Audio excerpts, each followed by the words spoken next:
I was chasing what the world said I needed to do. I needed the world's approval.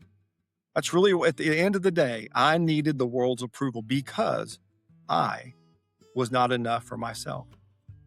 And so God was leading me to that place one way or another.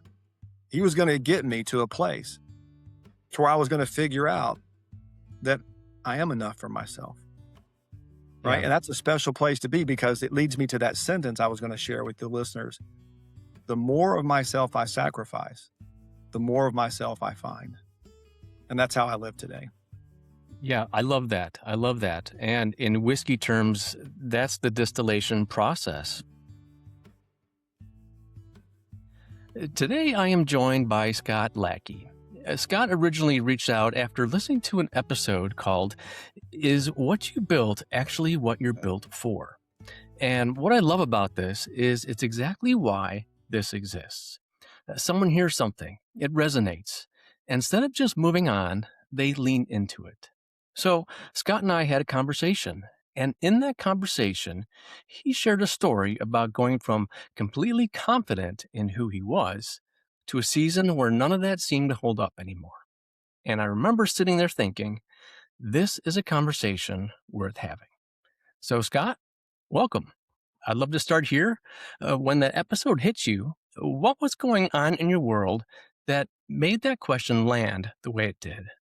Absolutely. And Steve, thanks for having me on your platform and your show. And I've been looking for this conversation ever since that day. And the answer to the question was actually, I was nearing the end of the editing process with my book that is out now. And it just coincided, right? The culmination of finishing the book. And of course, I write a lot about this in different chapters from different vantage points. And listening to that podcast just struck a nerve because all of those topics were fresh in my mind when I heard them.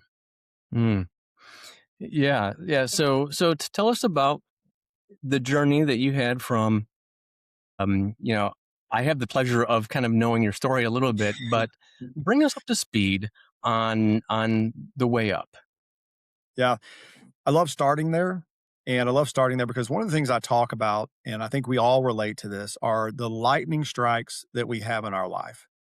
And they aren't necessarily bad, right? But a lightning strike is when there is an immediate change, whether it is voluntary or involuntary, such that the person we were just milliseconds ago we can no longer go back to.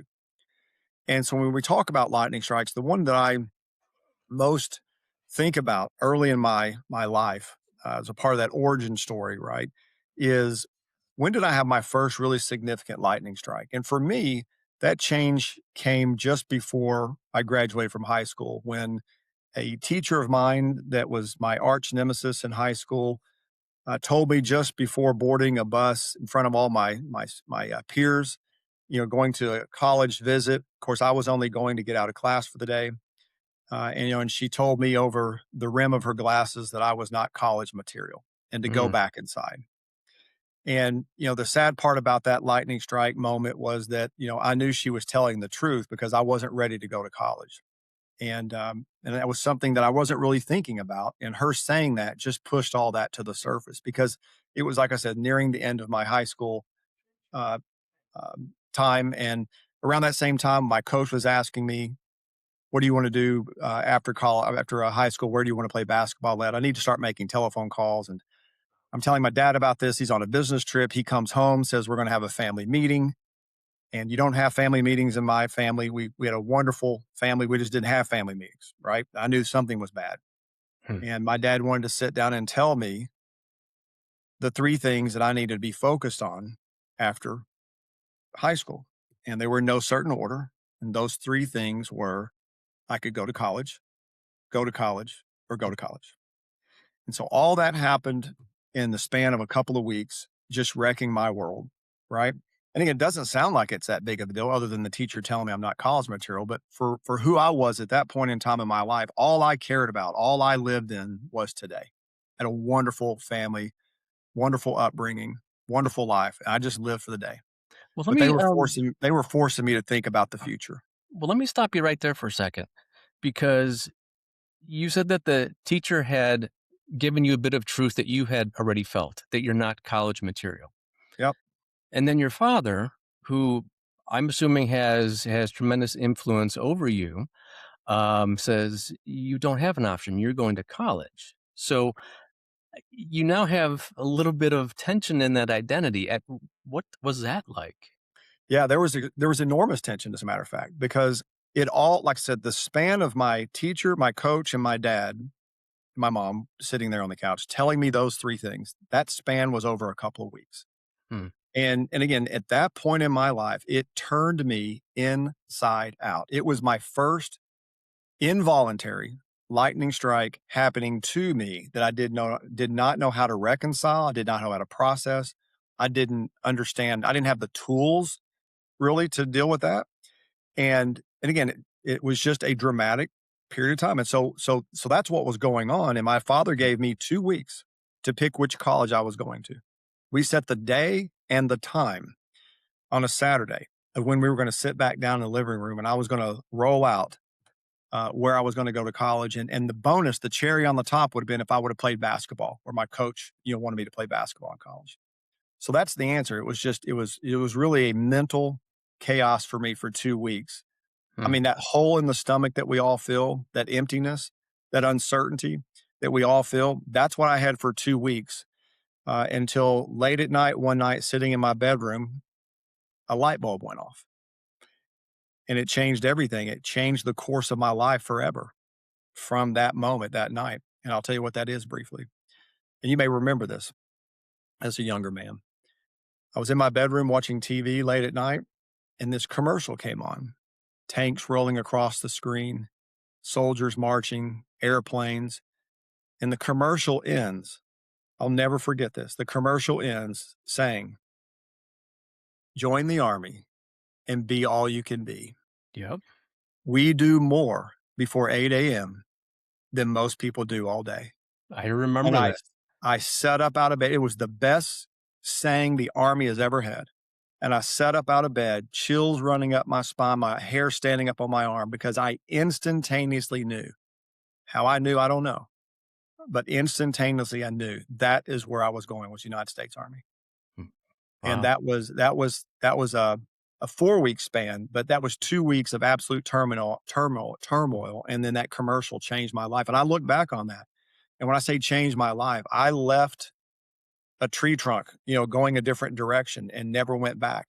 It was providential. So now, when you saw that commercial, was that before or after you had the family meeting with your father to give the decision of where and when Yeah, with college?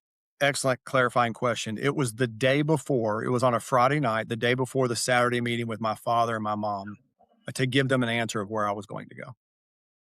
So you had already made the plan, the pitch to your father, ready to do that, and then this came in and made the hair stand on end and Yeah, up to your he had told me, he gave me the pitch, right, 2 weeks before, college, college, or college, and you've got 2 weeks to the day of telling us where you're gonna go.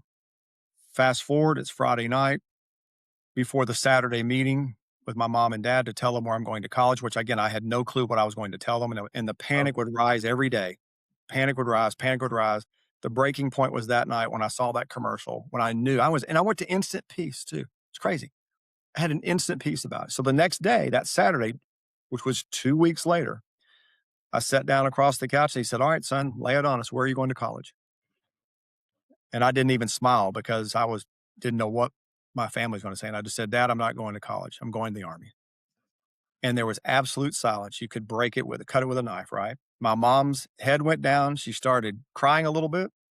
My dad just stared at me and he finally broke the silence. He says, "You know what, son? That's going to be good for you." oh wow. Yep. So how did that land? I mean, you had 2 weeks of panic, rising up, getting stronger, then you had this revelation the night before, and then this. That's right. And so again, I've never really been able to articulate the why part of it in terms of, you know, I knew exactly how I felt and I recall exactly how I felt, right? It went from panic stricken in darkness to absolute certainty. That's why I love the lightning strike analogy, is because I could not return to the human being I was seconds before that commercial came on. Hmm. It was gone. The new person that I was, okay, uh, that really commercial created within me, and telling my father and my mother that this is what I'm going to do, getting that out into the world, speaking that versus feeling it. I Yeah. was just absolutely filled with excitement, enthusiasm, adventure, right? I'm going on a journey. Who knows where this is going to take me? Just everything became possible. And I think that's really the word I'd like to use is that I went from everything is impossible to now everything is possible, right? Didn't know what that meant. And of course, I couldn't wait to get back to school, to high school, and tell everybody, I'm not going to college. You're right. I'm not going to college. I'm going to So join the United States Army. so how did that moment of clarity, Sunday morning, Monday morning when you're walking through the halls at school, how did that change how you approached classes, the way that you saw yourself when you looked in the mirror? How was that different? Well, it certainly made me more serious because I was not a good student, and it wasn't because of capability. It was because of interest, Hmm. right? I wanted to enjoy my weekends, chase the opposite sex, and drink and have fun on the weekends. That's and play basketball and run track. That's just what I wanted to do in high school. So it did renew my focus because I was that close to not graduating in high school that I buckled down for whatever that meant to me. I Mhm. buckled down to make sure that I graduated from high school and took and prepared myself as best I could to take the entrance exam to join the military, right? And the physical, all those activities began surfacing. And so, what was again complete uncertainty, this rollout, if you will, of certainty began to come into alignment. Not only personal alignment, but also an alignment in life of I knew exactly where I was going so I could see that destination. There was a time when I was going to get on a bus. Back then, you didn't get on airplanes, you got on Greyhound buses, right? Yep. And went to these locations called MEP stations and the enrollment where you got your head shaped. Um, but yeah, so all of that, and of course, it was quick for me to want to announce to my friends because I never talked about where I was going after college. All of my high school friends would say, "I'm going to go do this. I'm going to go here. I'm going to go there," and I was just silent Mm. when those discussions were happening because I didn't know. Yeah. And so now I could be a part of that conversation. Yeah. I love that. I love that going from uncertainty, trying to fit into someone else's idea of what your life is going to be, that lightning strike. Now you have clarity and motivation and a direction. Yep. Okay. So now take me to in the military now. You've made the decision, you've gotten the bus, you have that really nice haircut like I have. So how has military life been? Yeah, the military was God's gift to me. Of course, I didn't know this at the time, but I look back in my life, and I really think that was a providential moment in my life where I think from my spiritual standpoint that God intervened in my life when I was when I saw that commercial and knowing that certainty. That's what I attributed to. I didn't know that then, but further down the road, looking back, Hmm. that was an intervention in my life, a lightning strike, right? And so fast forward to the military. The military was one of the greatest, again, gifts I could have ever given to myself by raising my right hand and swearing my oath to the country to protect and defend. Is I was blessed with the most incredible leaders. After basic training in Fort Jackson, South Carolina, went to an AIT, an MOS school in Fort Gordon, Georgia, and then I chose to go to Germany for 2 years. And the Army said, "No problem. We'd love to have you in Germany." So I got to live there for 2 years in southern Germany, beautiful southern Germany near Stuttgart. And I worked for a two-star general in a nuclear missile unit there accidentally. Uh, Left there and just give you a high-level overview back to, or not back to, but to Fort Riley, Kansas, the home of the famous 1st Infantry Division, the Big Red One. And I wasn't there very long until you'll remember this. Saddam Hussein decided he wanted to own Kuwait and he invaded. Hmm. And we were woken up at 2 o'clock in the morning. This is not a drill. Pack your bags. We're going to the desert. And I didn't even know where the desert was at that point in time, you know. But that was a very short summary of my 4 years, and I bled camouflage. I loved everything about it. I loved getting up. Well, I should say everything. I love most things about it. And but I was the guy that when the sun was rising and the flag was going up and Reveille was playing, I was proud to stand out there and salute the flag as every morning I could do it. And Mm, that's what I loved about the military. And I felt like, again, I was in absolute life alignment when I was in the United States Army. Again, not every day was a wonderful day, but that was my overall active duty experience for the first 4 years, in the military. yeah. But it didn't stay that way. So now, still in the military, I mean, I do want to go ahead and move on, Yeah, but in the military, you had shared with me previously that you had found your groove, that you were advancing, you were doing well. I mean, it sounded like you were, as you just said, in perfect alignment with what the universe, with what God had wanted for you at this time.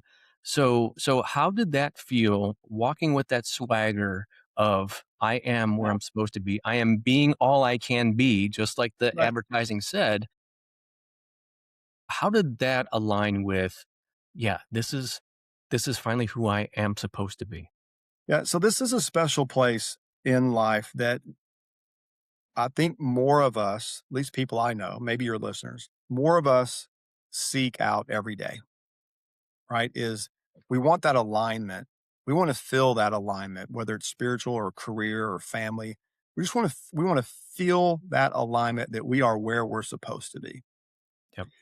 And as much as we pursue that, it's a little bit like saying, Scott, I'd like to pursue happiness.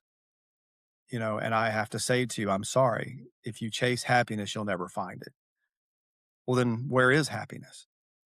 Well, happiness is going to be in the very place you refuse to go look, Mm. right? And so yeah, I say that example because that's sort of what I believe about alignment is that we can chase alignment as much as we want, but there are going to be things, times, events, lightning strikes, results that we're going to be in absolute not we're not going to be in alignment whatsoever. Things that are just out of our control. So I say all that to go back to the military is that that was not my experience for that period of time in my life.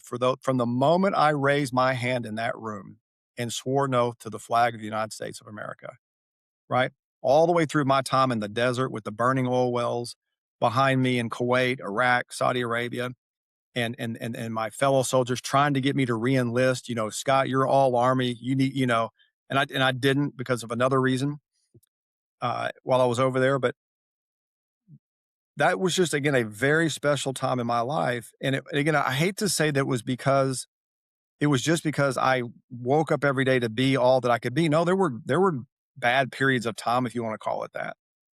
But I just kept pushing that aside and said, no, we're moving forward. And that was one of the things, that was two of the things I guess I should say the military gave me is that we always move forward, Yeah. right? And then there's three words I use to this day that the leaders that I was with empowered me to do this. And that is to say these three things all the time, which is Scott, I need you to make it happen. Make it happen, Scott.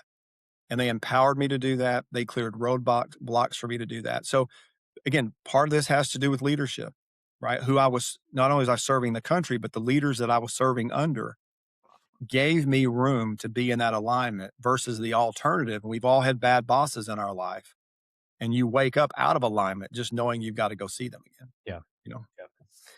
Okay, so your buddies tried to get you to reenlist, and you said, "No, I'm ready for my next season." So you boarded the plane, you boarded the bus, you came back home. Tell me about that. yeah, I think we have to back up one step just to put it in context. Is I was on guard duty one night, and I'd been thinking about what me and or six other soldiers were tasked to do when we were in the northern part of Saudi Arabia is we had to lay out this communication line between these various outposts that were very long distances away, miles and miles away. And to make a long story short, on guard duty, thinking about that, just because I hated every minute of it, I thought everybody else is out fighting the war and I'm laying communication lines, you know, which was not true. It hadn't even started yet. But I actually came up with an idea, a product, basically it was a device that you could tow behind the truck that would dig a trench, lay the wire, and cover it up all at one time. And I came up with that idea out on guard duty at freezing my butt off at 2 or 3 in the morning. I just could not wait for the sun to come up because I wanted to go test out my idea, which we did. We fashioned a crude uh, tool and we drug it behind the truck and it worked. And we took days of work and finished it before lunch one day. And we ended up giving it the name the Wire Dog. Right? Everybody hated that name, but I liked it, so we called it the Wire Dog. And so that was a tipping point for me in the military because I was wrestling with, man, do I need to stay in? Because Hmm. if I didn't stay in, what was I going back to? I was going back to two things. One, civilian life. What's that going to be like? That's a little scary, believe it or not. And then the second thing I'm going back to is, now you got to go to college. Where are all those skills you had in high school, big man? You're not going to be barking out orders in college, Well, right? now, when you're thinking about college, is your teacher looking over her glasses? Is her voice back? 1,000%, man. Mm. 1,000%. Because again, I knew, just being honest with myself. First of all, the delivery of her message, she and I didn't like each other, right? And she had the opportunity to punch back, and that's what she did. That's just call it what it was, right? But minus that, she wasn't lying, right? I did not apply myself in high school. So what she was telling me, poorly delivered. Well, Scott, you didn't do the work in high school. What makes you think you're going to make it in college where there is no accountability? The professor doesn't care if you show up in class. It's Yeah. all on you. You're not disciplined enough. That's really what she was saying to me. You're not disciplined enough. And it was the truth. So that was what I recognized in myself as I'm thinking about this invention about, man, you better tighten up when you get to college. But of course, after 4 years in the military, guess what my marching orders were to myself? Stop thinking about that stupid stuff. Make it happen, Scott. That's what you're Mm. going to do. You were wildly successful in the United States Army. You're going to go into college. You're going to make it happen. And by the way, you're going into college as an inventor. You now have a product that works. You're going to build a business around this. You're going to be in alignment. You're going to be different. You're going to be special. You're going to be all these things. So any negative thoughts that came to my mind about college were overshadowed by my military experience and knowing that I have my first invention that worked in the desert that I'm going to build a business around. Mm. Well, with that expectation, it couldn't help but succeed, right? That's what we think. That's So what what I really thought. happened? Yeah. What really happened, I say this, I make this comment in my book, and this is true. It doesn't matter how old we are, but we will make bold moves in our life. We may make bold decisions. We may have an incredible negotiation, a spirited debate, but there are things that we will do that will allow us to finally get a seat at the table. Mm. And that's awesome. But just because you have a seat at the table does not mean you have the skill to stay there. So I did all the right things to feel like I was in alignment to build a business, to go launch an invention.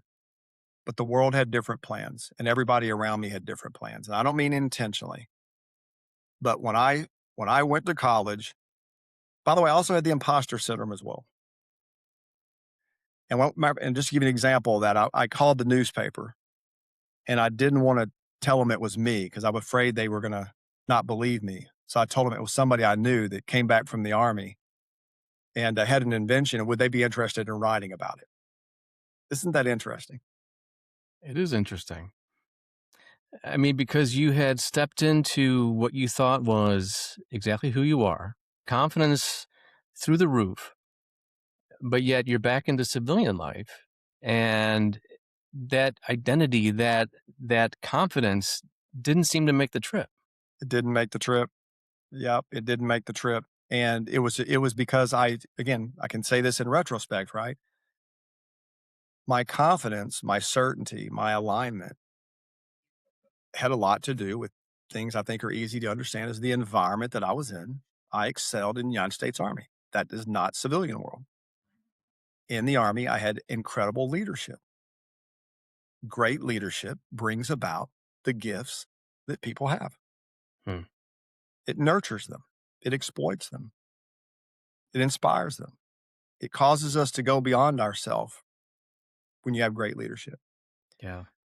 So when I transferred to becoming a civilian, the only leader I had was myself. There was no leadership in college. And when I started talking about, let me tell you about my invention. And oh, and by the way, did you see I was on the front page of the newspaper above the fold?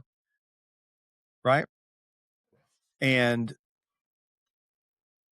the first time I ever really experienced this is that when men and women decide that we're going to do something different, you're going to go do an Ironman, you're going to launch a business, when you're going to do something materially different, there are going to be a lot of people around you, that were never meant to go on that journey with you. And you're going to part ways, and they're going to let you know you're going to part ways. And that's what happened to me in college, is that virtually not everybody, but almost everybody that I told about this invention gave me, that was Google back then, by the way. You told everybody, that was your search engine, Right. right? Or the card catalog in the library, that was Google back then. And everybody gave me their opinions on what I should do. And it was every opinion you could imagine. None of them were in alignment with each other. They were all contradicting each other. And because I didn't have great leadership, I just had myself, I didn't know what I was doing. Then the doubts started to creep in, right? Things that make it happen couldn't solve, things that discipline couldn't solve, because I was going to and fro and left and right and up and down on this emotional roller coaster. And it didn't take long, in the first couple of years that matter of fact, I'd say this, my highest point was when I went to college. And every week that went by for the first couple of years, more and more air was let out of the balloon. It was never fuller than when I started, right? And what's some of the advice, real quick?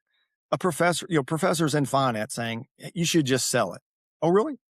Tell me how to sell it. I'm more than happy to do that. Conversation over. I'd go see business people, right? You have a prototype? Nope, get out of here, right?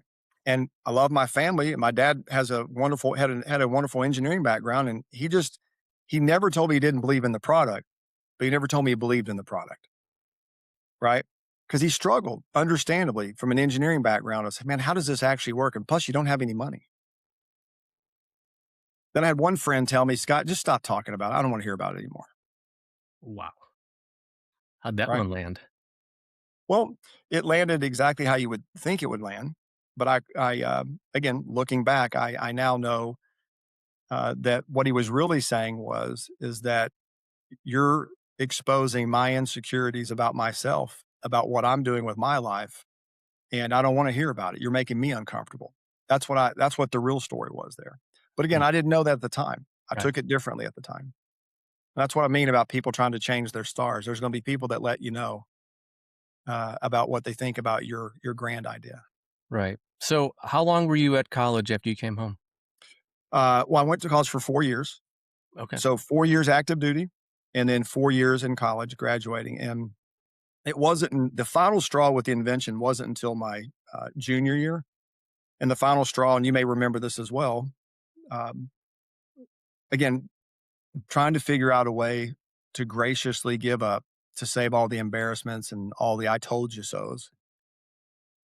I was, again, sitting in my apartment, a commercial comes on. Do you remember a commercial from a company called the National Idea Center? And if you pay a little bit of money, we'll help you with your invention and help you market it. Yes, I've considered submitting ideas when I was younger because I'm an idea guy. There's always Yeah. ideas that are coming, but never pulled the trigger and actually called. Yep. So it's interesting. We're old enough to remember some of these things. Yeah. Yeah. So I saw that in my apartment one night, and I thought, that's it. That's the final straw. These are the people that will fill the holes. This is what they do.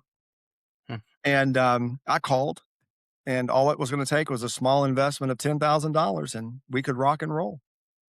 And so now I had to figure out how to get $7,000, because all I had was $3,000 to my name, in my entire life was $3,000.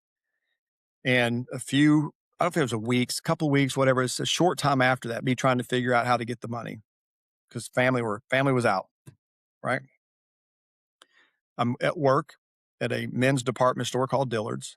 And this man comes in a suit, pristine suit, the businessman I aspired to be. And as he's checking out, you work here full time? No, I'm part time. Oh, what are you doing? Oh, I'm in college, graduating, getting my degree, and I'm a veteran. I just vomited on him this business guy. I just told him everything he didn't even ask for. And at the end of that vomiting, he pulls out a business card and hands it to me. He says, "Why don't you come by and see me?" And I look at it, and he's the president of one of the local big banks. I thought, "Oh my gosh, have we got a connection and alignment here?" I was Mhm. re-inspired. Yep. Fast forward, we met several times, and that gentleman allowed me a $7,000 loan with my signature and honor, that I was gonna pay that back so that I could go after my invention. And he gave me the $7,000, and, I'll never forget my dad saying, "Before you go sign off on this, are you sure you wanna do this? Are you really sure you wanna do this?" He never tried to talk me out of it, right? And I'll never forget telling him this. I hope people hear this about their own dream, which is, "Dad, I'm actually honestly more worried about living with myself and not trying this one more time than I am about losing the $10,000, because if I lose it, I'll figure it out." Now, how much of this came back from the new Scott of Make It Happen? The Scott All that of it. was in the Army. All of it. Okay.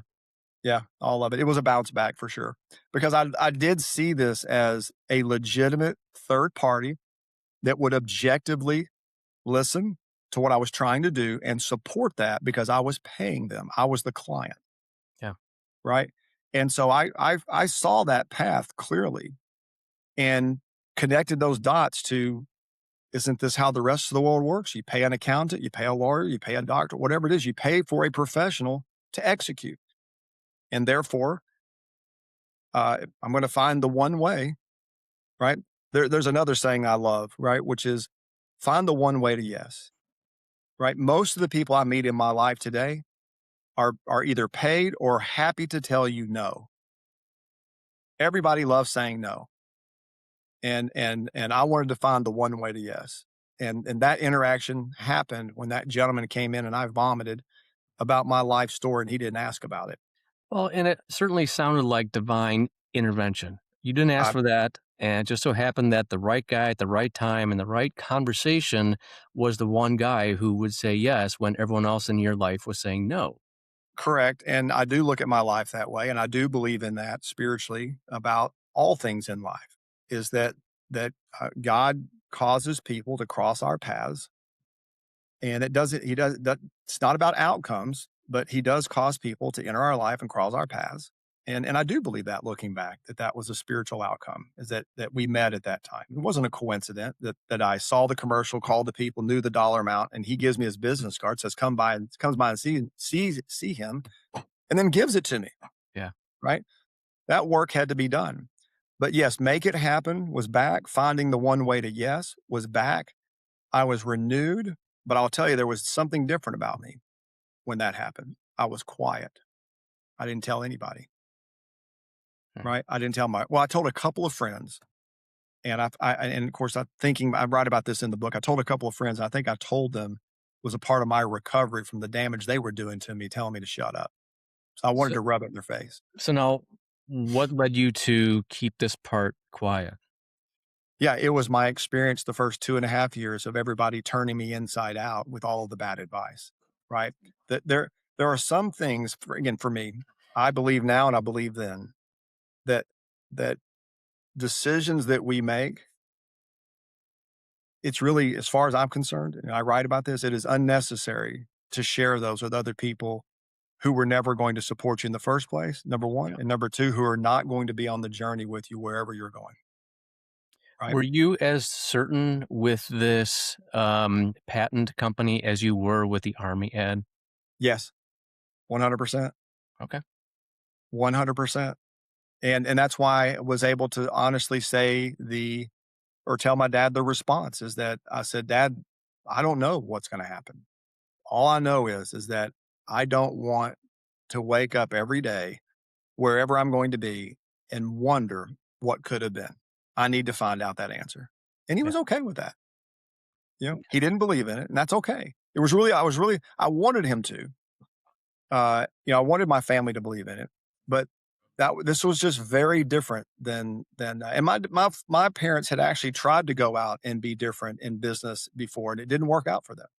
And so I know some of that baggage was weighing in them seeing their son go do this for $10,000. Not that that was a lot of money back then, but it was for me. It was everything that I had. Right, but their lens was, "It didn't work out for me. I wanna protect you from what could happen to you," right? Correct. Correct. Right. Yeah. And so I made the investment, and everything was great for several months. And then the phone calls became fewer, the letters became fewer, the distance between voicemails and answering machines became longer. And then one day, the phone stopped ringing, Hmm. and the letters stopped, and the communication stopped. And I hadn't made any progress, hadn't made any deals. I'd sent a lot of letters and talked to a lot of people, and you know, nothing came about. And then I don't remember how, I actually don't remember how I learned this. I don't know if it was a letter. I think maybe it was a letter in the mail. But the federal government shut them down for investor fraud, and they had something to the tune of 60+ million dollars in investor fraud. Yep, yep. And that was the final straw with me and the wire dog. So now where are you now? You thought that this was it. You thought this was God telling you that this is your next big thing, the one that's going to solidify your place. That's right. So then what? This was going to be my dream. So we go through the summer of my. This is the unwinding of the summer before my senior year in college, and I enter my senior year. I don't want to say distraught, but certainly I am back to where I was my senior year in high school. Absolute uncertainty, no direction. Everything that I believed was going to happen when I left the United States Army, none of it happened. I have no job prospects. And so what I did my senior year was I threw myself into studying. I found out that I was short in hours and that the only way I was going to graduate was I was going to have to take X number of classes the summer of my before my senior year. I was going to have to take 18 hours the fall semester. I was going to have to take a December class and 18 hours my final semester, all in a row. Uh, and of course, obviously pass everything in order to graduate in 4 years.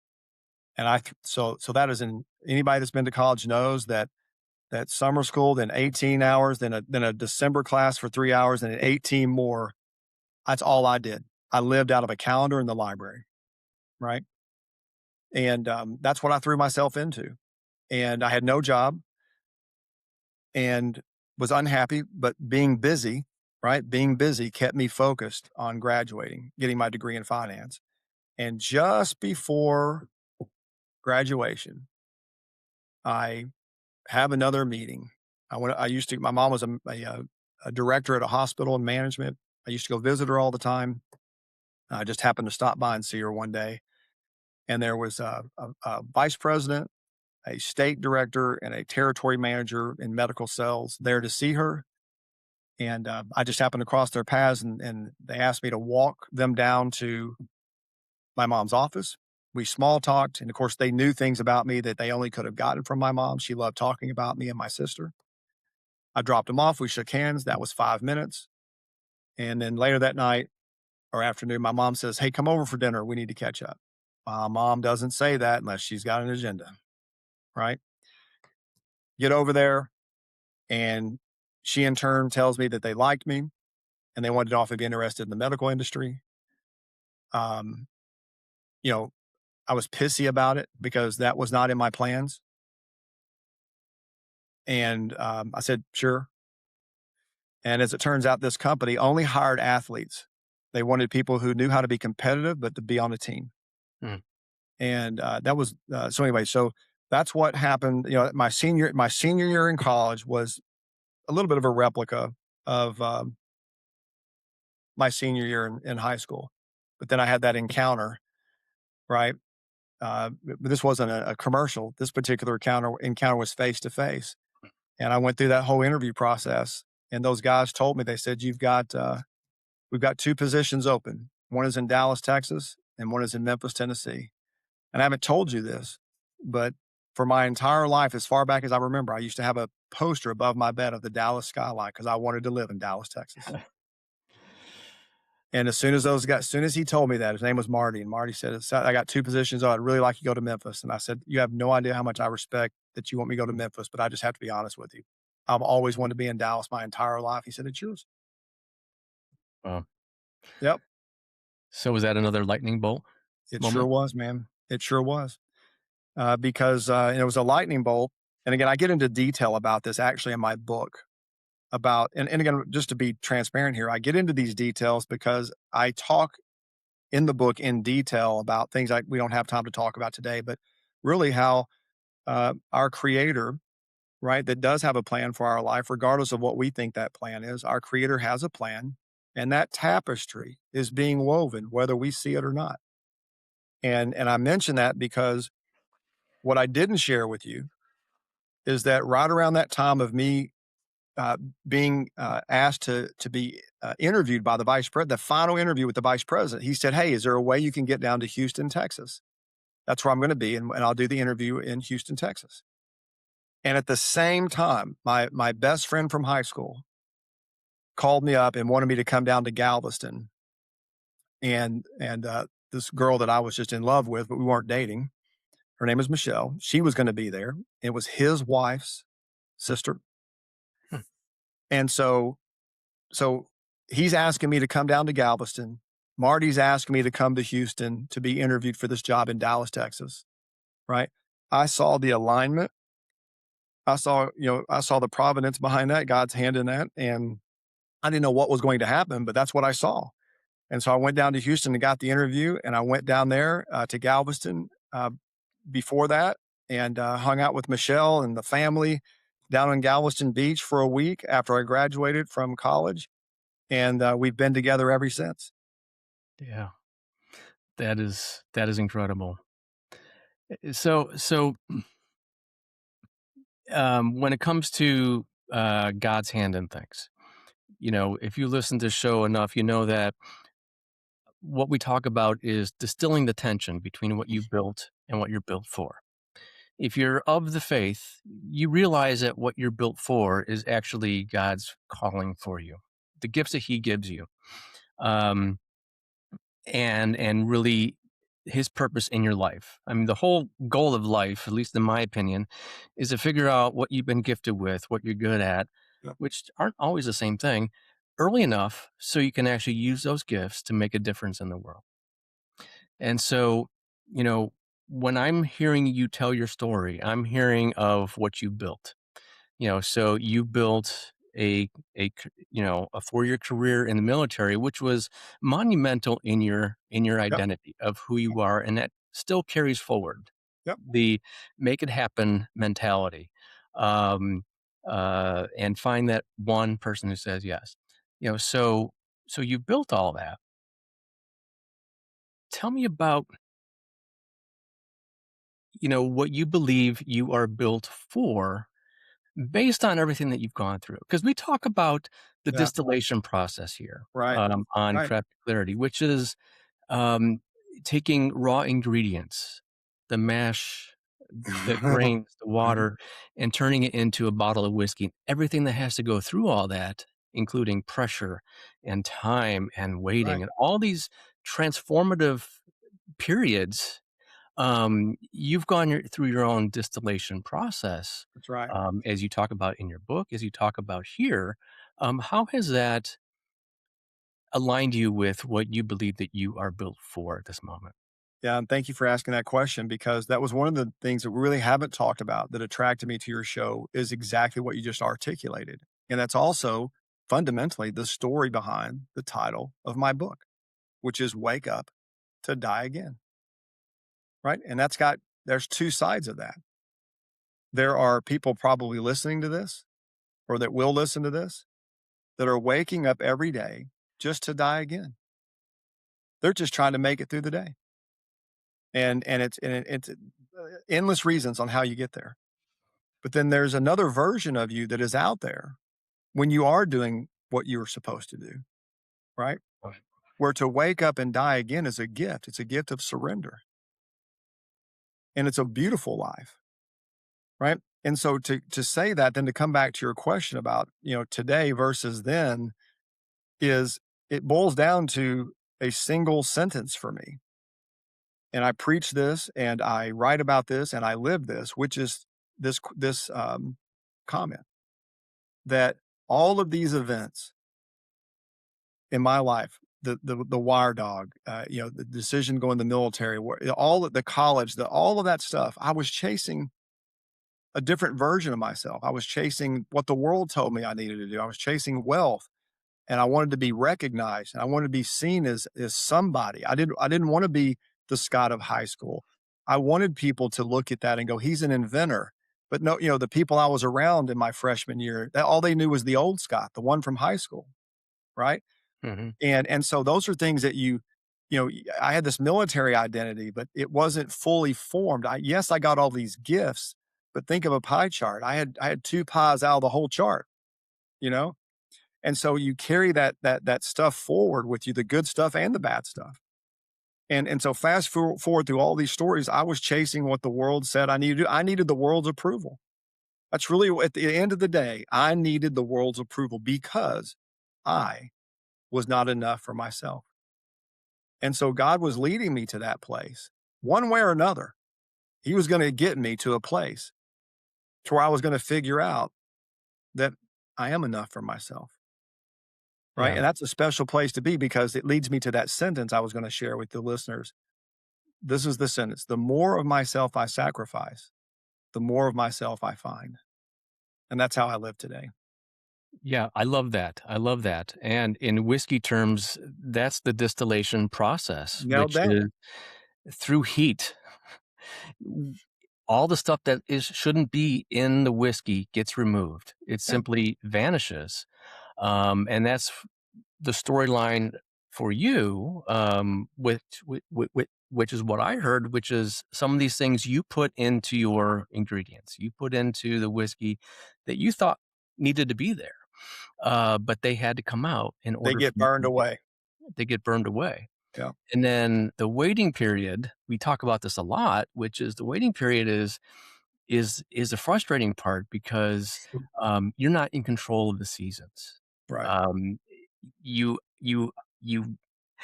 work with the cold and the heat, and part of you just gets evaporated away. But what's left is exactly what you said. You have to get to this point where you know what's left. It's there on purpose. It is. It's there So for a purpose. it is there for a purpose. And let's play with this just a little bit for the listeners, okay? This distillation process. For me, again, not understanding it the way you're articulating it for yourself, right? But I understood it through my lens Mm, as we're talking about. I reached a point to where I began looking at myself, again, to use your words, as a distillation process. So I began looking for the pain because I knew that pain was a gift because pain, right, is it gives me the gifts that I need. Success gave me nothing but failure, but pain gave me all the gifts that I need. So I began to look for that, began to look for the distillation process. yeah, Okay. And when you look for that, your entire viewpoint changes about how you deal with pain or how you deal with disappointments or how you process all that. You have a willingness to now rest in it. Doesn't mean you don't have bad days. It maybe you're laying flat on your face, crying in the floor. Those things are still going to happen, right? yeah. But at the end of the day, you're gonna process that and you're gonna come up with that beautiful end product of who you're supposed to be as a human being if you're willing to do the hard work. Well, and that's the thing, being willing to do it. I mean, every season has a lesson to tell, and it's our job to be able to not just throw ourselves on the floor and cry and complain about it, but to ask ourselves honestly, what do I need to learn from this season? Because there are valuable lessons and much more lessons in failure than there are in success. success has a way of taking you way beyond where you're supposed to be because Absolutely. you we tend to equate success as being on the right path, Yeah. and that's not always the case. So allowing ourselves to learn from every season, the good and the bad, is really what brings us to this level of significance where we can actually reapply it in our life and the people that we have in our lives and the projects that we work on. Let me ask this question because you know the distillation process far better than I do.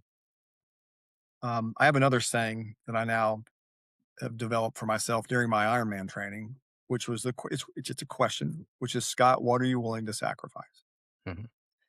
And I would assume in the distillation process, you have to somewhat ask those questions, right? Because you have to sacrifice certain ingredients or certain you have to sacrifice certain things if you know you're going to make this type of whiskey, right? They're not all made the same. To get this flavor, to get that flavor, something has to change.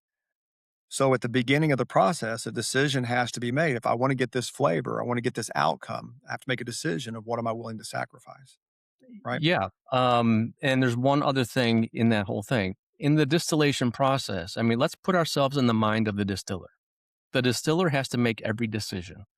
So Mhm, they're totally in control of most of the process, except for the aging. But they choose the ingredients that goes in. Are we going to have more corn? Are we going to have more barley? mhm, Because they already have the idea of what the outcome is supposed to be. They know what that bottle they want it to taste like. So they put in at the very beginning what goes in. Then in the distillation process, they have to be very attentive to when they make that sacrifice. In whiskey making, it's called making the cuts. So the first liquid that comes out of the still, those are called the heads, and mhm, that's very bitter. You don't want that in your whiskey. mhm, The very end is called the tails. That's where mhm, it gets weak, and so you don't want that in the whiskey either. So a distiller has to be very intentional about when to make that first cut and then when to make the last cut. So all that's left is what's called the hearts. That's the mhm, good stuff. mhm, When it comes out of the whiskey or when it comes out of the still, then it goes into the barrel to age. So when you're talking about sacrifice, in whiskey making, it's sacrificing the stuff that doesn't belong. That's going to taint the whiskey. It's going to make it a version of itself that is never meant. It has never. It was never meant to be. yeah. No, So I and love this then explanation because that was the same question that came to me in the very early stages when I signed up for my very first Ironman. I didn't tell anybody, in the family, I didn't tell any friends, coworkers at all, and, that was the question that was constantly permeating my mind during the first month of training is, "Scott, what are you willing to sacrifice?" And I kept thinking it was about, well, I'm going to sacrifice TV and I'm going to eat right. I'm going to sacrifice some time. And no, no, that's not what the answer. And my brain was telling me that that's not what we're looking for, Scott. so And what was the answer? the answer was me. I had to say it was an all in statement. Scott, if you want to do this, you're going to have to sacrifice yourself. It's not about the TV. You're going to have to do that Well, was it anyway. really sacrificing you or the parts that didn't belong in the version of you that you had visioned of what you wanted to be? So to me, that definition is one and the same, right? Is that when I know I'm saying me in the literal sense, right? But you can't do that, right? We're not talking about that in the literal sense, but figuratively, when I say I'm sacrificing me, it's all of those things that cannot go forward.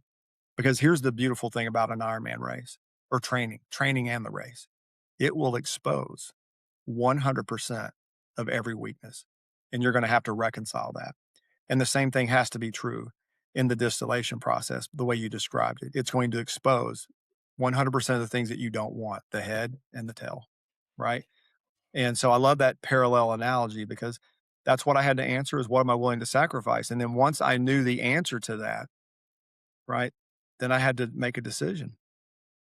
And of course, the decision was I'm all in. Yeah. Yeah. In your book, you say at one point, pain wasn't pain. Pain wasn't just pain that hurts; it became pain that alters. Amen. The pain that So that's alters. really what we're talking about here, which is the pain of not necessarily the physical pain, but the pain of I've got to let this go, Yep, right? 1000%. Yeah. Yeah. That's one of the hardest things that I think, of course, the older we get, we have baggage, and that baggage is, I would say, I'm going to describe it as it chases us. Okay. And I speak to this sometimes in public where I talk about it's usually the very thing that's chasing you that you need to turn around and reconcile. That's it. And you can't outrun yourself. And the sooner you admit that and turn around and face whatever in the crap you're running from and you reconcile that, it no longer has power over you. Yeah. And I give countless examples in the book, real world lived examples. This is not a book about what other people did and me telling you about it. It's the opposite of that. It's all lived examples. And I've heard this from all my beta readers, every single one of them that has read the entire book and some that have read the first 4 chapters have said to me, "Wow, I see my life in this. Different set of circumstances, different set of facts, but my gosh." And that's been a gift from them to hear that. Yes, and I can resonate because I'm having the same feedback, which is, I'm not even a whiskey drinker or I've never even thought about that, but you've spoken into something that I Yeah. just haven't been able to put some words to. Okay. So to be able to have that, which is okay, again, this distillation process, this dying to yourself, all the things that we've talked about, is different language for the same thing, which Yep. is going back to the word alignment. We need to be aligned with who we're created to be, our gifts, and our abilities to be able to be that version of ourselves that is true to us and is uh, going to be really significant in this world. Yeah. So I love I that. think most people are looking for this, and I think that's why I love this conversation about distillation. I'm gonna take that away with me after this, podcast today, but that's what I would encourage, the listeners to dive deeper into. Again, whether it's through listening to more podcasts with you or buying the book and reading it, right? But the greatest battle on earth is the one we have with ourselves. And we all have that voice in our head that wants to tell us what we shouldn't have done and who we are, the teacher in our ear, you're not college material. We all have that voice. And Yep. when we're willing to sacrifice those things to get rid of the tail and the head, as you said, Yep. and be left with that hearty middle, it no longer has power over you and life changes. Not only does it change for you, that is the gift to yourself, but that's also a gift to your family, your wife, your son, your daughter, your cousins, aunts, uncles, your neighbors, Yep. communities. That's how we change. Yep. And you said it yourself in the book. You said, and I'm going to quote here, when you build your identity on other people's approval, emptiness becomes permanent furniture in your brain. Amen. So I love how you put that because we do rely on people. We do want that affirmation, no matter how strong we are and how confident we are. There's always someone who's has the ability to get into our brain and to be a voice that we go back to and give it a lot more credibility than it deserves. So, Yeah. Yeah. And again, I have not mastered this, but there is no furniture in my brain for other people's opinion. You may pass through because I had to listen to you, but you're not staying. yeah. Well, Scott, this has been a great conversation. I really appreciate you taking the time to really just share your life, your experiences, your point of view, with us here in the tasting room, as we call it. That's right. So, anything you'd like to impart on those who are listening, who are in this struggle of, am I built? Am I really what I'm built for? Um, am I in that place where I know where I'm supposed to be? Yes, thank you for that platform for all of those that feel that way. Uh, it's stirring in you, right? It's in there. And I really pray and hope that you'll turn around and look at yourself, not the world. Look at yourself. And I'm gonna leave you with this. I think this goes right in alignment with the distillation process, I believe. The world and maybe even you are trying to tell yourself that you need more to fix what's broken inside. And I'm going to give you something else to think about. It was never about addition. It's always been about subtraction. Yep. It's the things that you no longer need, not that you need more. And everything that, Steve, you and I have talked about today is the early parts of the book, believe it or not. And the deeper you read in the book, the deeper the water gets. And deep water is where the great ideas come from, and deep water is where the soul resides. So my challenge to the listeners is that if something is stirring inside you, please consider it's about subtraction in your life, not addition. And I hope I can contribute to helping you on that journey. The book sounds like it's going to resonate with them. We definitely want to put it in their hands. Yep. Because it's always good to have the right voices in your head, as we just talked about. So thank you. Exactly. There's a lot of parallels that we can talk all day in the distillation process, and yeah, I would look forward to that. Well, Steve, thanks a million again. I appreciate the time today. Thanks, Scott. Thanks for listening to Crafted Clarity. If you're a leader wrestling with the tension between success and significance, or if you're trying to align your work with a deeper calling, I'd love to connect with you. If your organization is facing questions about strategy, whether it's alignment, ROI, or building confidence in your team, this is the work we do every day at iBrand. And if you walk this journey yourself, or maybe you're right in the middle of it, I'd love to hear your story and maybe even share it here on the podcast. You can find me at craftedclarity.net.